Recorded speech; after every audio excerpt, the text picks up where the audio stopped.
Hi, Marc Warnke here. If you're watching this video, it's likely because you have some questions about your babies. And if so, I'm going to answer those questions, but at the same time, remember, we have a full course available on PackGoats.com about how to raise a baby goat. We have how to milk a goat. We have a birthing course that's coming out very soon, so it's likely going to be available if you're watching this video, and everything else that you need to basically be a good goat owner. So I hope you find the following information helpful.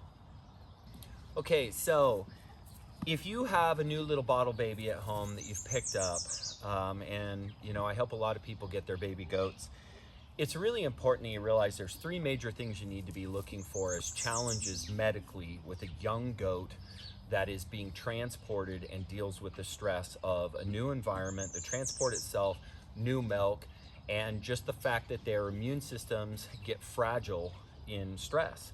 And so there's three things I tell everybody who gets goats from me to look for. One is diarrhea. Diarrhea is a symptom. It's also a symptom of stress, it's a symptom of coccidia, and it's symptoms of bacteria in the gut that are out of skew or just guts that aren't operating properly. Number two is you're gonna look for your baby to be stumbly. You're gonna look for him to be stumbly, or you're gonna look for him to be kind of punch drunk. Also falling down and can't getting up. What that is during a stressful event, pain, sickness, or just stress of transport, their brains get depleted of thiamine. It's a vitamin B. And so vitamin B thiamine gets depleted in their brain, and what ends up happening is they end up having neurologic disorders. It displays itself as stumbliness in the very, very beginning.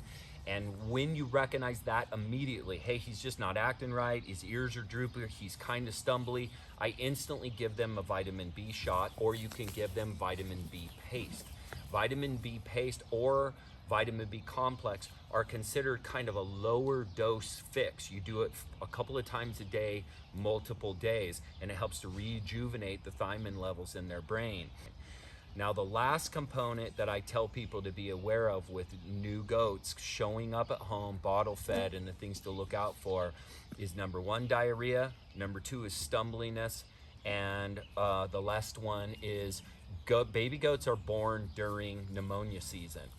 And when a goat bottle feeds, they naturally have a wet cough after they get done bottle feeding. They'll commonly wet cough after feeding and then shortly after a couple of times. It's also common for goats to cough. They cough a lot, but there's a huge difference between a cough and a wet cough.